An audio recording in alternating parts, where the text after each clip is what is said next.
This content may not be suitable for all ages. Listener discretion is advised. I was beginning to get a very, very bad feeling about this man. But at this point, we were getting close, and I knew I had to at least try to get my things back. I was starting to get bored when I heard a woman's voice say, "evil." So I spoke up and repeated the word, "evil."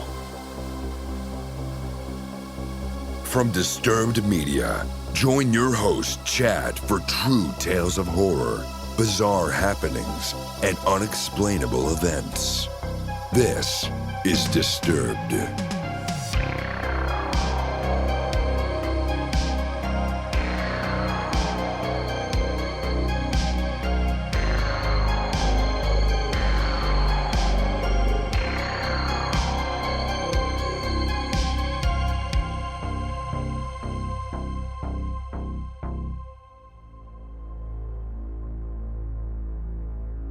With Avast One, you can confidently take control of your online world by helping you stay safe from viruses, phishing attacks, ransomware, hacking attempts, and other cybercrimes. Learn more about Avast One at avast.com.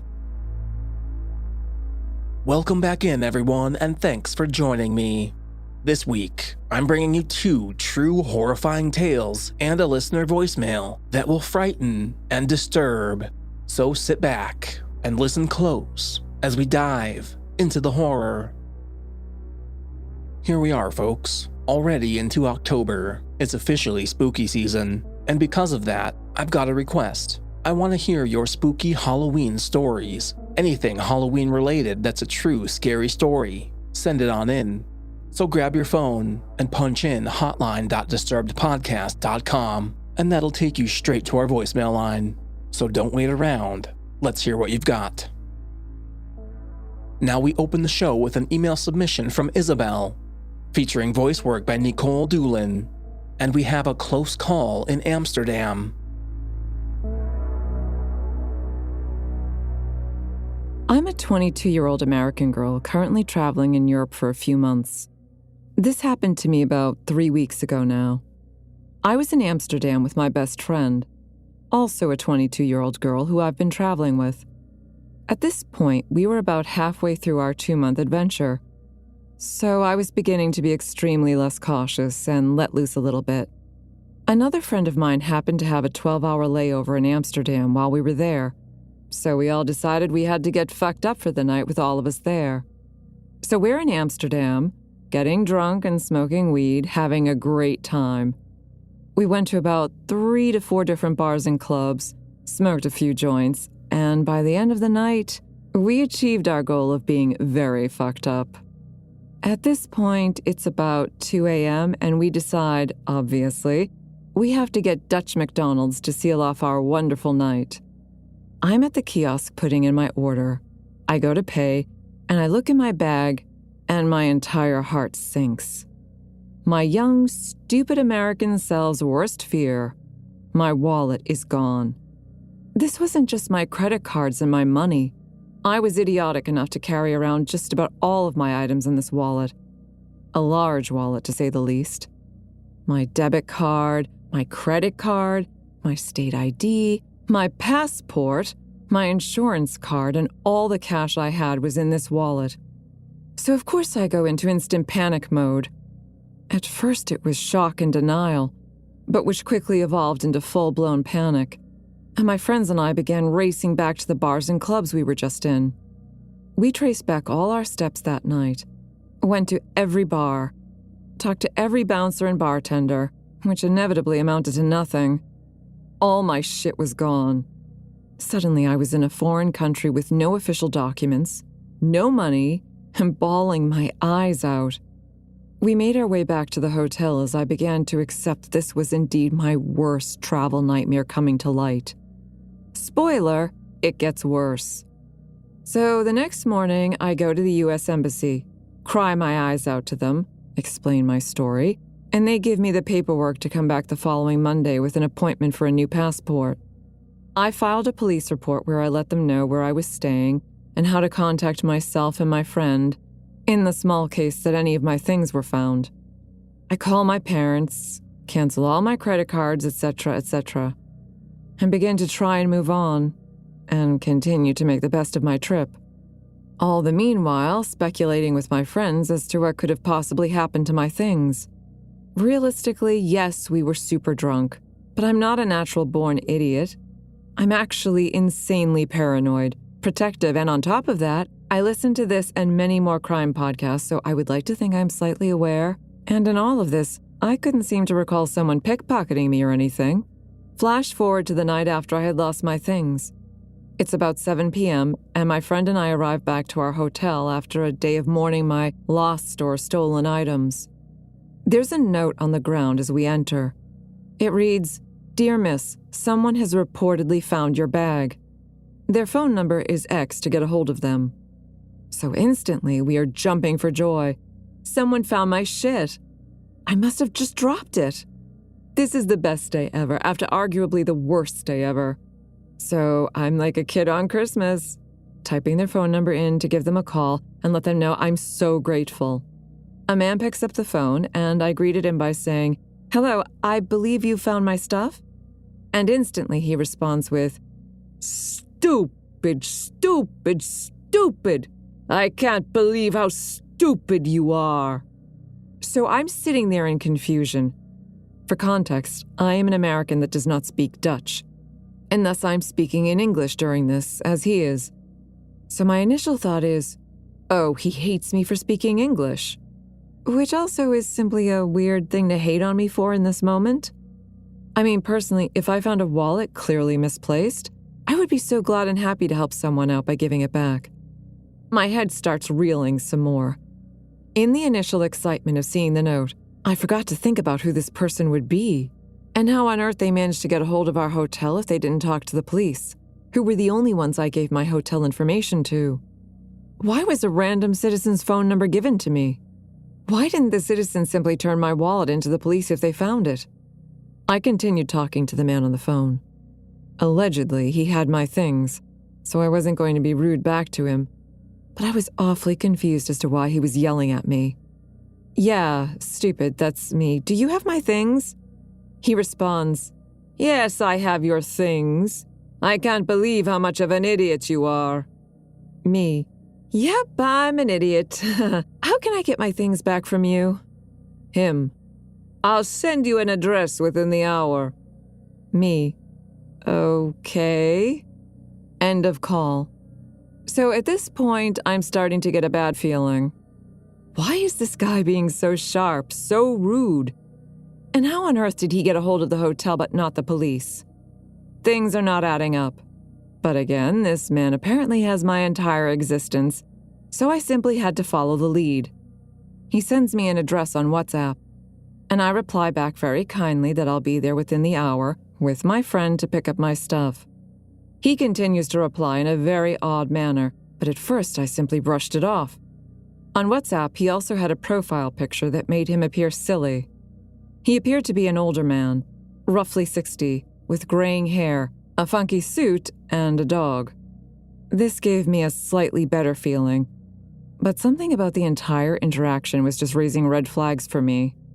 My friend and I began our public transportation travels to get to his location. Luckily, the location he sent was near the central station, and thus we knew the area was bustling with people. We also went during the day when it obviously was light out. On the ride over, we were just discussing how weird of an interaction we had had, on top of him continuing to send odd messages, being extremely standoffish. Suddenly, I got the idea to message him to please send me a photo of my wallet, just to make sure it was mine. He got extremely defensive in the messages back, saying things like, "You stupid! How could I know this was you if it wasn't yours? Oh, so now you don't trust me, after I've been so kind to find your things?" This put a pit in my stomach to read. I was beginning to get a very, very bad feeling about this man. But at this point, we were getting close, and I knew I had to at least try to get my things back. We arrive at the address he gave me. Luckily, a cafe with many people sitting at it was right outside. I told my friend, "No fucking way we're going inside that man's house. He better come out to us." Of course, after I message him that we've arrived, he tells me, "Come through the alley. Take a right at the end and buzz number 17. Well, now I'm fully shitting myself. Alleyway? Buzz number 17? Fuck no. But again, this man had my entire existence. We didn't know what else to do but go up.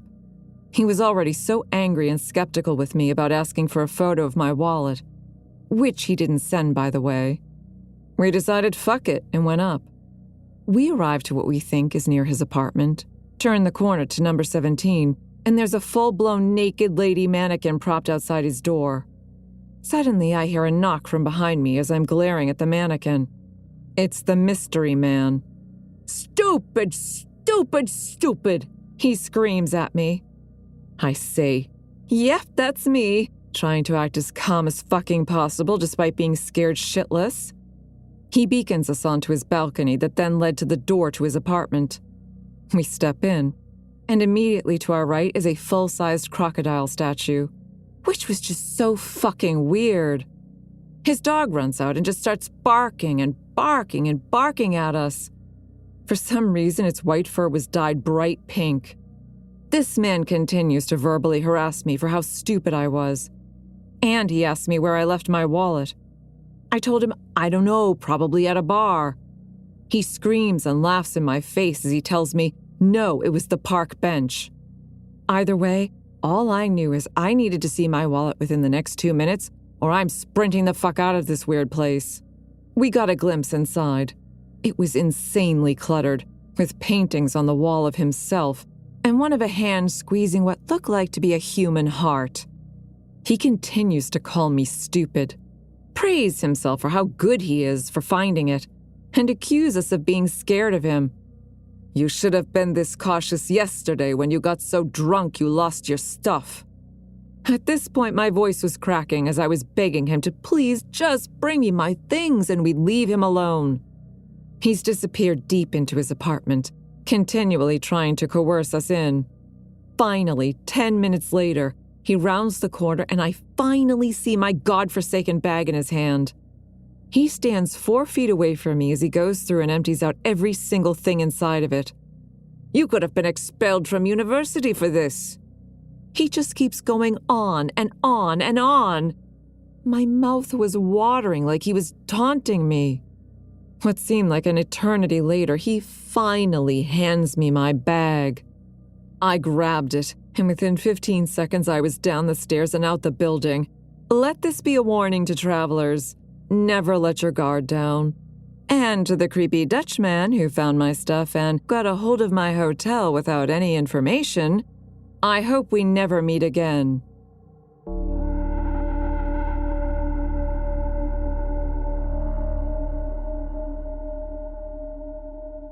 Want to listen to Disturbed ad-free? Of course you do. Go to disturbedpodcast.com/support to get your access today.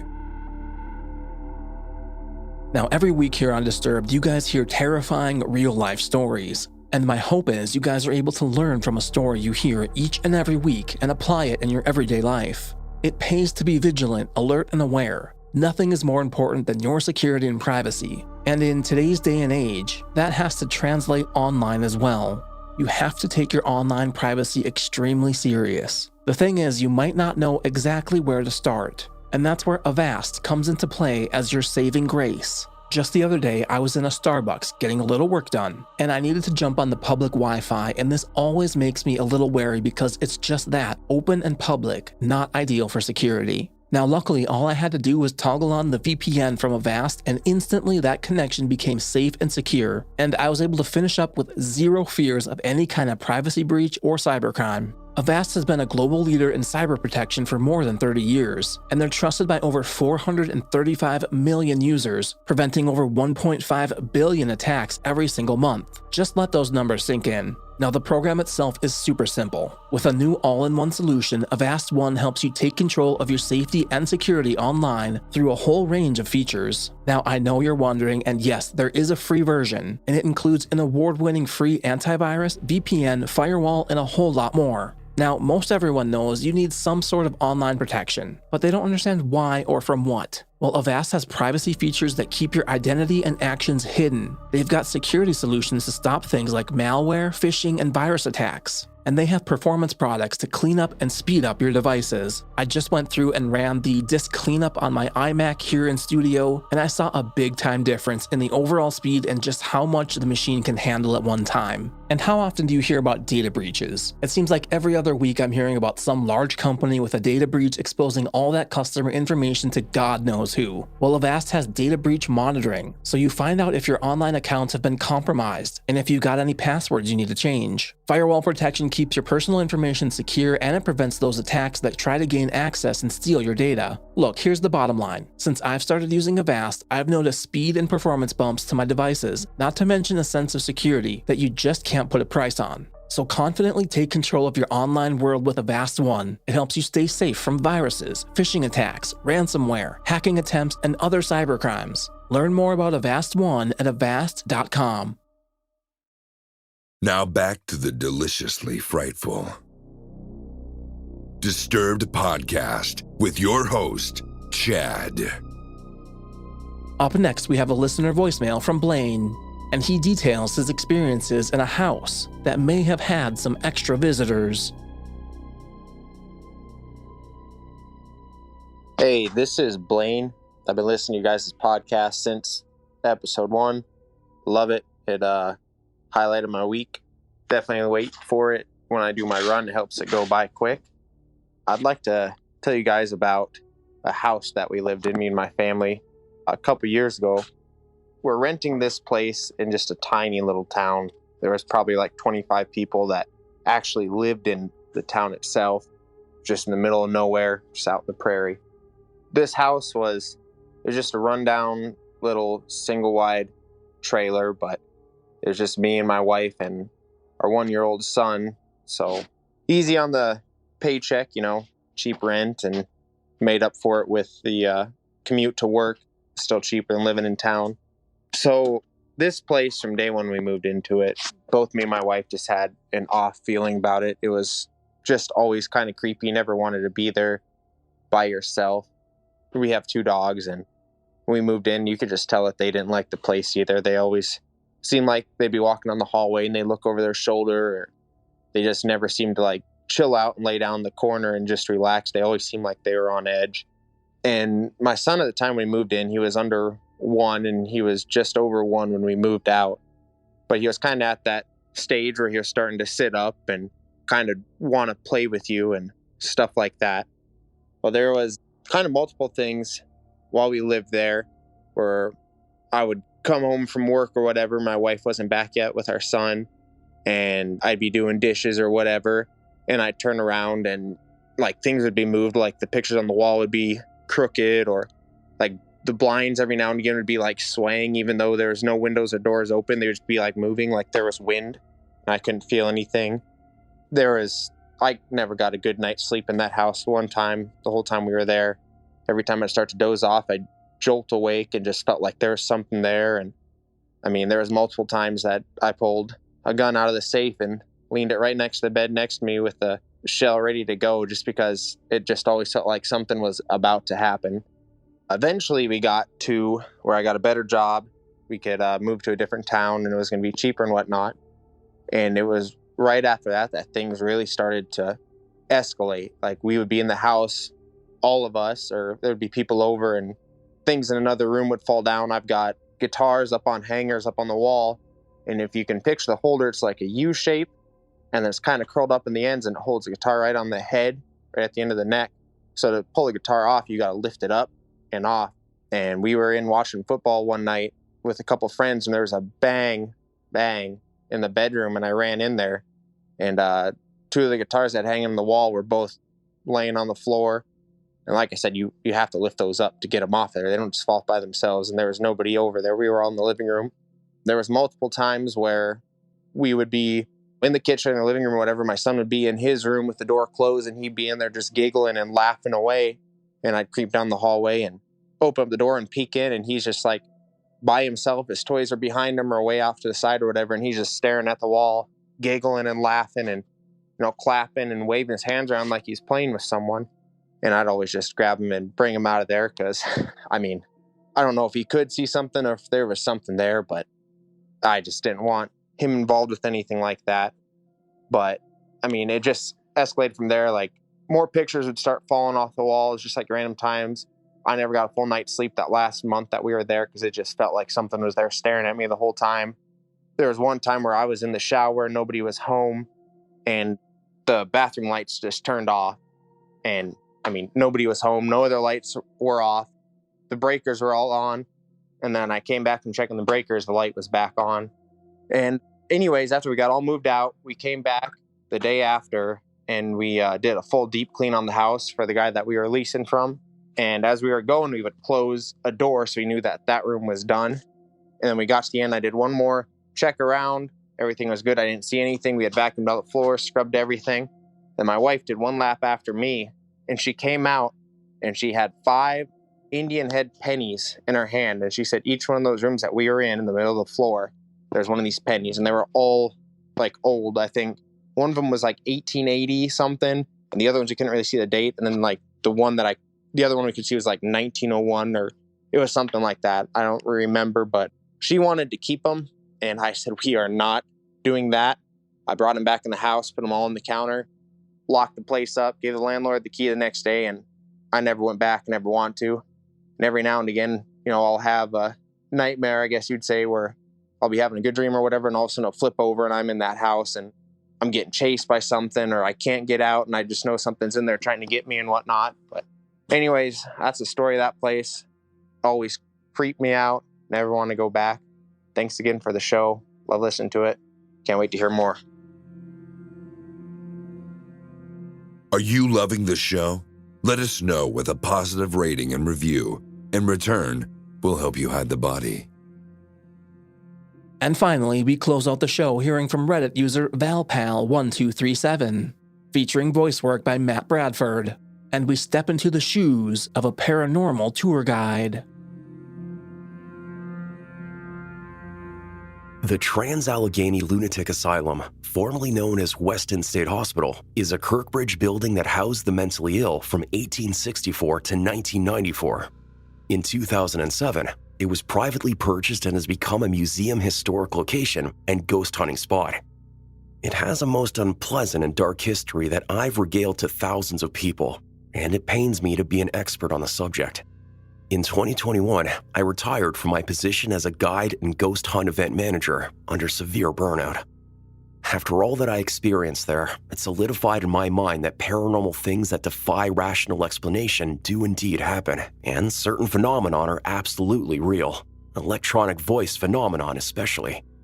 It's almost October, and I'm feeling a little spooky, so here are a couple strange things that I experienced in my time there. So, one evening, while training for the job, I was on the first floor with a couple coworkers while everyone else was touring upstairs. We were just kind of killing time, quietly observing the area. The light from the outside was coming in through the windows, casting on the inner hall's wall. In that light, I watched the perfect silhouette of a man from head to hip walk through the light from left to right. I said something about it, and the 3 of us watched as an arm and hand moved into the light from the right side. I immediately ran into the room and began looking out of that window for someone outside. There was no one there. At the time, the realization that from the ground to the bottom of the window is like 7 feet didn't even occur to me. I will never forget the crisp, clear silhouette shape for as long as I live. We would run experiments with a spirit box. Rapidly scans radio frequencies and are believed to be a communication device. One person would use one with noise-canceling earbuds. All they're able to hear is the radio static and blips of a few random stations. When they hear a word or phrase, they are to say it out loud. I always liked this role in the experiment. One evening, my coworker and I ran one of these experiments in a notorious room where a murder in 1987 took place. For 10 minutes, I sat and listened to nothing but radio static through the spirit box. No blips of radio, nothing except the pshh of the static. I was starting to get bored when I heard a woman's voice say, "evil." So I spoke up and repeated the word, "evil." Next thing I know, my coworker is shining her flashlight in my face trying to get my attention. I'd pull out the earbud, and she was practically frantic, saying, "It's time to go, it's time to go."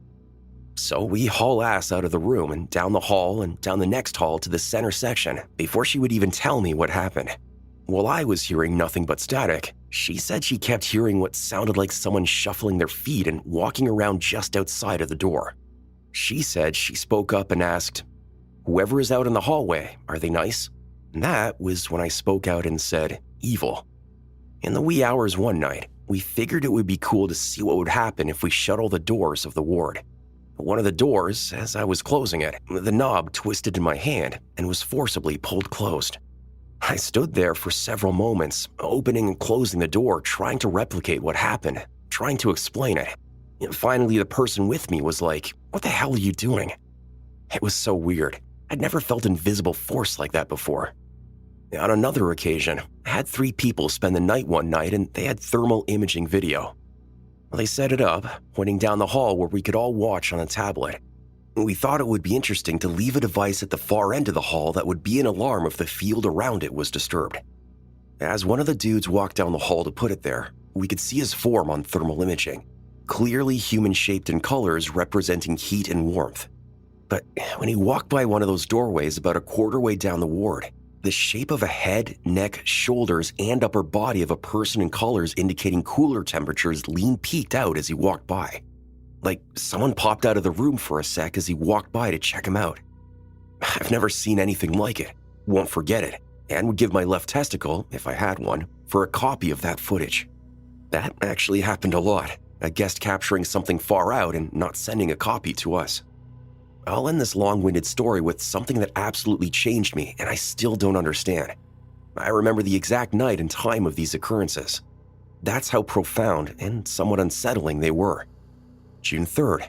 After an hour or so of hearing a female's voice, one instance even sounded like she said my name, as well as banging around, footsteps, literally running sounds on that hardwood floor toward us. I sat quietly on the floor with a group. I started to feel dizzy, lightheaded, and gross. I told myself it was my imagination and that I'd be fine. Well, a few minutes later, I started to feel this intense burning sensation on my lower back, just to the right of my spine. Again, I told myself it was just my imagination. The burning sensation kept amping up, getting worse and worse. I told myself that I don't want to be that guy and say anything in front of these people, you know?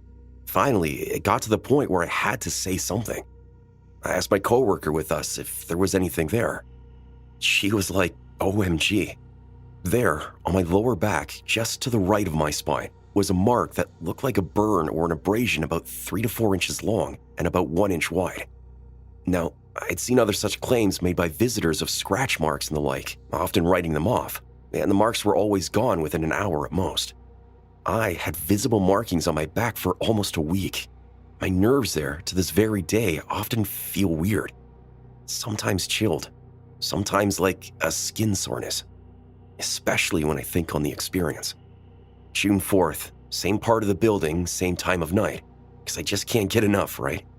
I noticed that my voice recorder ran out of memory, so I'm holding it in my right hand, using the flashlight on my left so I could see what I was doing. Well, suddenly, I feel a burning sensation on the underside of my right forearm. Did a WTF, and shifted my flashlight to it. The person beside me and I watched as 3 welts began to appear down my arm. Well, needless to say, that shit blew my mind. It's one thing to see marks like that, but it's a whole ass other to watch it happen on your own skin. And like the majority of instances I've heard about, those marks were gone within 10-15 minutes. No lasting effects.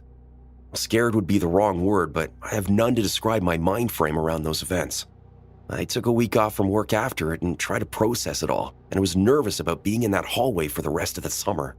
Like I said, I still don't know what to think or believe. I've got enough of these stories of experiences to probably fill a book, but I'll leave you with those for now. I will add a final note about how constantly poking around in the dark and talking about past true horrors of human experience day in and day out truly takes its toll, spiritually and emotionally. Since my resignation, my mental health and overall level of happiness has greatly improved. I used to tell people for a while afterwards that it felt like I'd gotten out of a toxic relationship with that place.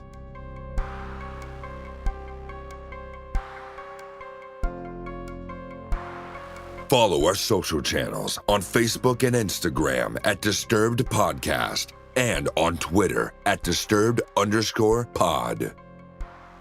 Don't forget you can send in your own true terrifying tales. Head over to disturbedpodcast.com/submit to find out how. And get those scary Halloween stories in. hotline.disturbedpodcast.com. If you'd like to support the show and gain access to bonus episodes, ad-free content, and early releases, visit patreon.com/disturbedpodcast or find the link in the show notes. And a big time thanks to our newest supporters, Leanne Lazard, Rico Pastrana, Jacqueline Van Wieren, Kim Hansen, Kayla Scott, Michelle Edgley, Samantha, Alexander Larson, and Tony Lozano. Thanks to all of you for supporting the show. Music by Carl Casey at White Bat Audio, Co.ag, and Kevin Hartnell. Thanks for listening. We'll be back next Thursday with a brand new episode. Stay spooky and stay safe out there, y'all.